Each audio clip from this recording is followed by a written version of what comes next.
La parole est à Monsieur le Président Philippe Vigier. Merci, Monsieur le Président. Je voudrais d'abord, au nom du groupe Liberté et Territoires, avoir une pensée pour les victimes de l'explosion survenue samedi matin à Paris, pour ces deux pompiers qui ont perdu la vie. Et n'oublions jamais que ce sont les artisans permanents d'un modèle de protection civile qu'il faut protéger. Ma question s'adresse au Premier ministre. Chacun sait que ce pays traverse une crise d'une gravité inédite, avec une cohésion sociale et territoriale fragilisée sur tous ces bancs parlementaires et du terrain de la nation, nous le savons.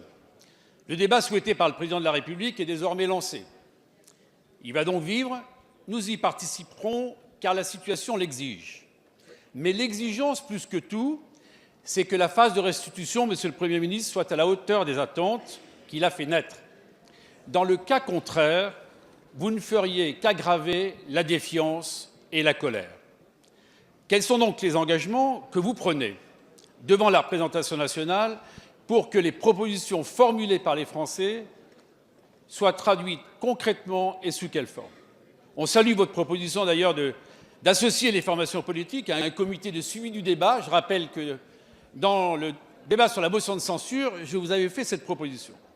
Pouvez-vous nous apporter des garanties quant au fait que nous serons véritablement consultés et non pas seulement informés? Nous le savons que l'actualité législative va être quelque peu amoindrie ces prochaines semaines. Il est hors des questions que nous restions à l'Assemblée les bras croisés pendant 2 mois. Donc nous souhaitons vraiment, Monsieur le Président de l'Assemblée nationale, que par le groupe parlementaire, vous venez d'y faire référence, nos propres propositions puissent rentrer en débat. Il ne peut pas y avoir l'Assemblée exclue de ce débat. Alors, Monsieur le Premier ministre, pouvons-nous compter sur vous pour prendre en compte, au-delà des propositions faites par les Français dans les territoires et dans les débats, les propositions qui seront faites par l'ensemble des groupes de l'Assemblée nationale? Merci. Merci, Monsieur le Président. La parole est à Monsieur le Premier ministre. Monsieur le Président, Mesdames et Messieurs les députés, Monsieur le Président Vigier, beaucoup d'aspects dans votre question. Certains dépendent d'une décision qui sera prise par le Président de l'Assemblée nationale et la conférence des présidents. Je ne peux pas évidemment la préempter, mais je veux dire qu'il ne me paraîtrait pas absurde et qu'il me semblerait même légitime qu'à l'intérieur de l'hémicycle, on puisse débattre. Reconnaissez avec moi, Monsieur le député, qu'il y aurait quelque chose de curieux à ce que le débat soit organisé partout en France, sauf à l'intérieur de cet hémicycle. Et donc, il appartiendra aux parlementaires, ou plus exactement aux formations politiques, de déterminer les modalités de ce débat, mais bien entendu, nous y sommes prêts et nous pensons qu'il est nécessaire. Et c'est d'ailleurs le sens de la remarque qu'avait formulée le Président de la République, puisqu'il appelait l'ensemble des assemblées politiques à se saisir de ce débat. Pas simplement celle-ci, l'Assemblée nationale, pas simplement le Sénat, pas les 2 seules assemblées parlementaires politiques, mais l'ensemble des assemblées de notre pays. Vous m'interrogez également sur la façon dont les formations politiques, dont je sais qu'au terme de l'article de la Constitution, elles participent à l'élaboration de la volonté générale, à l'expression du scrutin, elles ont un rôle constitutionnel. Comment elles peuvent être associées à l'organisation de ce débat? À l'évidence, s'agissant d'un débat que nous voulons indépendant, enfin plus exactement impartial et objectif, nous ne pouvons pas confier l'organisation aux formations politiques.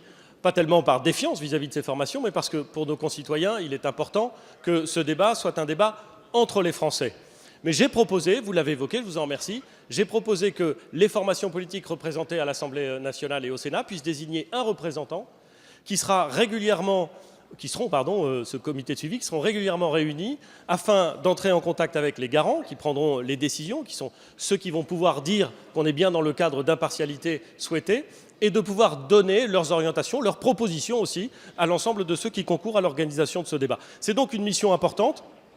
Et Monsieur le Président, vous vous souvenez peut-être qu'à l'occasion de la consultation organisée par Madame Loiseau dans le cadre des consultations européennes, un tel comité de suivi avait été envisagé et qu'il avait, je crois, de l'avis général, plutôt bien fonctionné. C'est ça que nous voulons reproduire parce que nous pensons que c'est indispensable. Vous m'interrogez enfin, Monsieur le Président, sur la façon dont le gouvernement, sur la façon dont le Président de la République, sur la façon dont la majorité tiendra compte de ce qui se dit. Je l'ai indiqué, l'objet même du cadrage proposé par le Président de la République, c'est d'indiquer qu'à l'intérieur de ce cadre, tout ce qui sera dit sera pris en compte par le gouvernement. Pardon. Il nous appartiendra donc, après que le débat aura eu lieu, après que des propositions auront été formulées, de les intégrer dans les décisions que nous aurons à prendre, qu'elles soient des décisions d'organisation. Il y a un des aspects du débat relatif à l'organisation des services publics. Ça ne passera pas forcément par une loi, mais ça peut passer par des décisions d'organisation. Ou dans le cadre du travail législatif, de prendre en compte un certain nombre de propositions ou de formulations qui auront été rendues publiques, qui auront été débattues et qui ressortiront directement du débat public. C'est compliqué pour moi de vous dire aujourd'hui, avant que le débat intervienne, dans quelle mesure nous allons reprendre des propositions qui, pour l'instant, n'ont pas été encore formulées. Mais n'ayez aucun doute, Monsieur le Président, je veux être extrêmement clair. Ce débat, il a vocation à permettre aux Français de s'exprimer. Il doit être utile. Nos concitoyens le veulent. Et je pense que notre pays en a besoin. Et nous essaierons, tout comme vous, Monsieur le Président, tout comme l'ensemble de ceux qui aiment la République et la démocratie, d'être à la hauteur de ces enjeux. Merci, Monsieur le Premier ministre.